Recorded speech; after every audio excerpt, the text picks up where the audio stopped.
নমস্কার বন্ধুরা, চলে আসলাম নতুন একটা ব্লগ নিয়ে।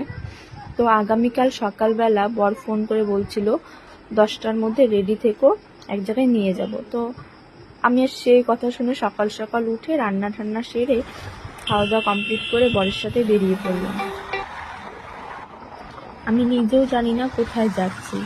বরকে জিজ্ঞেস করাতে বলল জংশনের ওদিক থেকে একটু ঘুরে আসি। তো বেশিরভাগ টাইম আমরা জংশনের ওদিকেই ঘুরতে যাই, ওখানে মোমোর দোকান আছে, মোমো খেয়ে চলে আসি। তো আজকে আর মোমোর দোকানে যাওয়া হয়নি, ও ডিআরএম থেকেই বাইকটা ঘুরিয়ে দিয়েছে। তো আমি বললাম কোথায় যাচ্ছে এদিকে, বলে চলো জায়গায় গিয়ে দেখাচ্ছি। তো আমিও এখানে ক্যামেরাটা অন করেই রেখেছি, তো তোমরাও দেখতে পাচ্ছ কোথায় এসেছি। আমাদের আলিপুরদুয়ারের ডিআরএম চৌপতির এখানে যে কালী পুজোটা হয়, যেখানে আর কি আগের বার রাম মন্দির তৈরি করা হয়েছিল, সেখানে এবার ভেলুরের লক্ষ্মী নারায়ণ গোল্ডেন টেম্পল তৈরি করা হচ্ছে। যেহেতু হাতে গোনার কটা দিন আছে, বেশি দিন নেই, যারা কাজ করছে তারা দুবেলাই কাজ করছে, সকালেও নাকি কাজ করছে, রাতেও কাজ করছে। তা না হলে তো আর 2-3 দিন আছে, কাজটা এগোবে না। আর এখানে পুজোটা প্রচণ্ড ভিড় হয়, তার জন্যই আগে এটা ওপেনিং করে দেয়।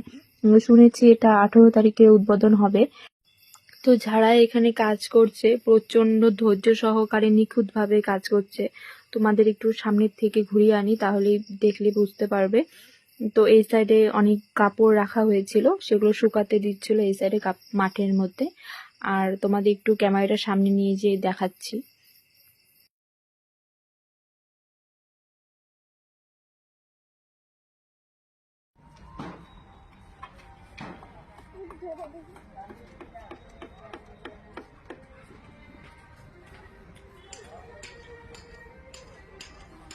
সত্যি ওরা একটা প্যান্ডেলের থিমটা যে তৈরি করে, সেই থিমের ওপরে তাদের কতটা খাটনি করতে হয় সেটা নিজের চোখে না দেখলে বিশ্বাস করতে পারবে না। কারণ এই রোদে যেখানে 5 মিনিটও দাঁড়িয়ে থাকা যাচ্ছে না, ওরা উপরে অনেকে উঠে কাজ করছে, উপরে ডিজাইনটা করছে, আর নিচেও কিছু লোক কাজ করছে। আমরা তো গিয়ে 2-1টা ফটো তুলেই চলে আসি। তার পেছনে যে ওদের এত হাড় ভাঙা পরিশ্রম থাকে, সেটা যদি আজকে আমি নিজের চোখে না দেখতাম বুঝতেই পারতাম না।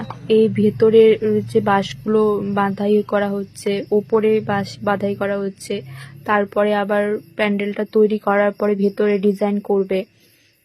সত্যি ওদের স্যালুট জানাই আমি, এই রোদের মধ্যে এত হাড় ভাঙা পরিশ্রম করে আমাদের এত সুন্দর একটা উপহার দিচ্ছে।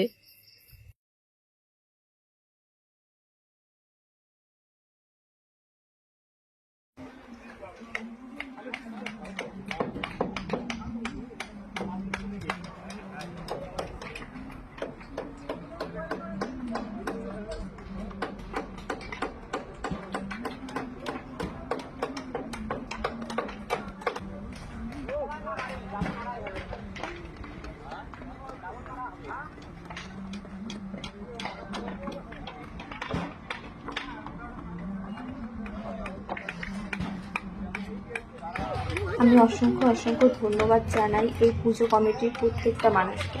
তারা প্রত্যেকবার আমাদের আলিপুরবাসীকে এত সুন্দর সুন্দর পুজো থিমে প্যান্ডেল দেখার সুযোগ করে দেয়। এখনো পুরোটা কমপ্লিট হয়নি, তাতেই এত সুন্দর লাগছে। পুরোটা কমপ্লিট হলে তো আরও কত না সুন্দর লাগবে। আলিপুরদুয়ারবাসীর কাছে এটি একটি ঐতিহ্যবাহী পুজো, সবাই আমরা এই পুজো যাবো দেখতে। তো বন্ধুরা, আজকে এখানে ভিডিওটা শেষ করছি, এর পরের ব্লগে আবার দেখা হবে।